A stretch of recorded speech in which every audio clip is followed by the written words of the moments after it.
Traktor pertanian yang selama ini terkesan sebagai alat berat untuk bercocok tanam, diubah oleh para mahasiswa jurusan Teknik Universitas Pasundan Bandung menjadi alat ringan dan bisa digendong.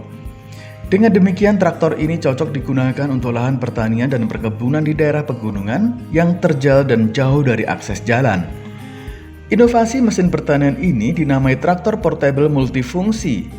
Ya, karena selain traktornya bisa dibawa kemana-mana, traktor ini juga bisa berfungsi banyak hal.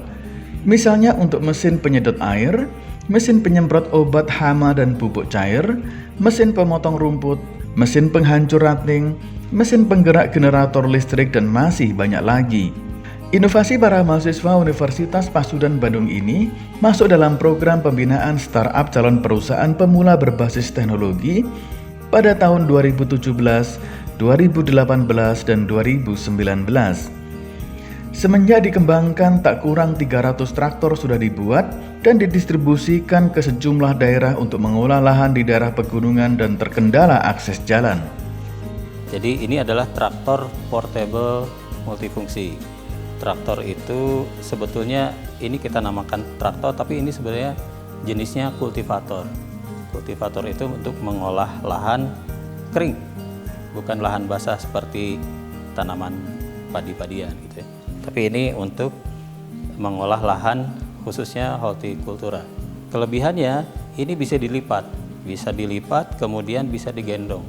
Jadi kami buatnya awalnya seringan mungkin karena supaya bisa digendong, kemudian diassembling di tempat, kemudian dijalankan. Jadi multifungsinya itu banyak sekali.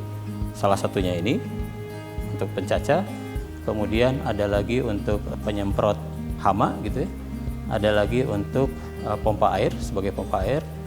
Kalau di lahan tertentu tidak ada listrik, susah untuk menggunakan pompa air. Nah, alat ini bisa berfungsi sebagai pompa air.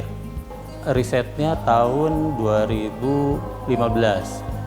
Tahun 2015, 2016 itu riset awalnya. Itu kira-kira sudah dibuat 20 unit mungkin ya, 2015-2016. 20 unit itu ya dibagi-bagikan ke petani, diuji cobakan sampai rusak gitu.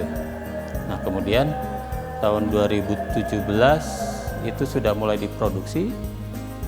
2018-2019 kira-kira 3 tahun setelah program CPPBT itu sudah diproduksi sekitar 300 unit, Pak.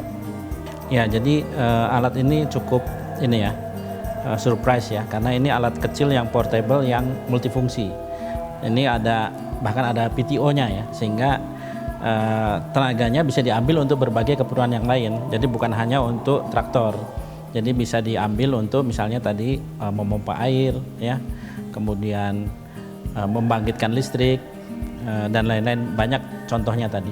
Ini saya kira untuk pertanian Indonesia yang dimana anak muda sudah enggan untuk mengeluarkan tenaga keringat, ini bisa menjadi daya tarik ya, karena pertanian itu tidak lagi identik dengan kerja kasar ya, tetapi kerja pintar, kerja cerdas dan terampil ya. Dalam arti ya, terampil harus menggunakan alat ini, merawatnya kan juga perlu pengetahuan. Ini mudah-mudahan nanti pertanian Indonesia terutama hortikultura ini bangkit sebagai kekuatan ekonomi yang dominan ya di Indonesia. Saya harap begitu, dan ini harusnya bisa lebih banyak didiseminasikan ke pertanian-pertanian di seluruh Indonesia. Apalagi Indonesia ini negara luas, pertaniannya banyak di mana-mana gitu ya, sehingga adanya ide untuk membuat mesin yang sederhana tetapi banyak fungsi ini sangat patut diapresiasi.